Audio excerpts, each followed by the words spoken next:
ఈరోజు మీకు పిత్తుల్లో రకాలు భయం పిత్తు, కుయ్యి పిత్తు, తుస్సు పిత్తు అని పిత్తుల్లో రకాలు గట్టి పియ్య, మెత్తని పియ్య, పలచని పియ్య. మళ్ళీ చెప్తున్నాను, ఇది జీవితాలను మార్చే సైన్స్. ఇది అందరికీ చూపించండి, 100 ఏళ్ళు బతుకుతారు. ఇప్పుడు పిత్తుల్ని అపానవాయువు అంటారు తెలుగులోని. సో దీనికి సంస్కృతంలోని పద్యం కూడా ఉంది.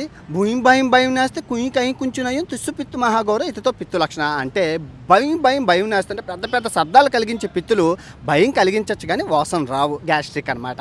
కుయ్యి కయ్యి కుంచునయం అంటే కుయ్యి అని శబ్దాలు వస్తాయి, ఓకే, ఓ మాస్టర్ స్మెల్ వస్తుంది, ఓకే.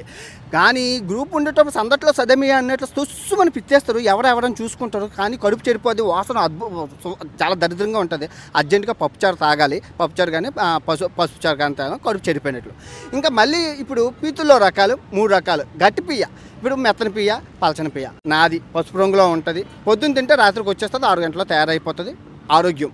ఇంకా గట్టి పియ్య ఒక 5 రోజులు స్టాక్ ఉండిపోయి నల్లగా కుక్కపీలా పడుతుంది, కడ్డీలు రాడ్లు వెళ్తారు, అది కడుపు ఆరోగ్యం మొత్తం అర్జెంట్గా విరోచనాలు మంది తాగాలి. ఇంకా పలచని పియ్య అంటే చట్నీలాగా ఉంటుంది. ఇప్పుడు అది ఏంటంటే ఒంట్లో వేడి చేసింది. ఇదిగో మనం కడుపుకి తిన్నది ఎంత ఇంపార్టెంట్, వెళ్ళింది అంత ఇంపార్టెంట్. ఫర్ ఎగ్జాంపుల్ నిన్న రాత్రి నిన్న పొద్దున్న నేను ఆ చట్నీ తిన్నాను, కరివేపాకును ఆవాలును నవలకుండా మింగేశాను. పొద్దున్న చూసుకుంటే నాకు కరివేపాకు ఆవాలు కనబడ్డది. అంటే అప్పుడు తర్వాత రోజు నేను ఏం చేశాను, ఆవాలును కరివేపాకును నవిలిస్తున్నాను, 3 ఏకలు వచ్చాయి. చూసారు అంటే మనం చూస్తేనే కదా తెలుస్తుంది ఏం వస్తుంది, ఏది, ఎందుకు, ఏటి అని.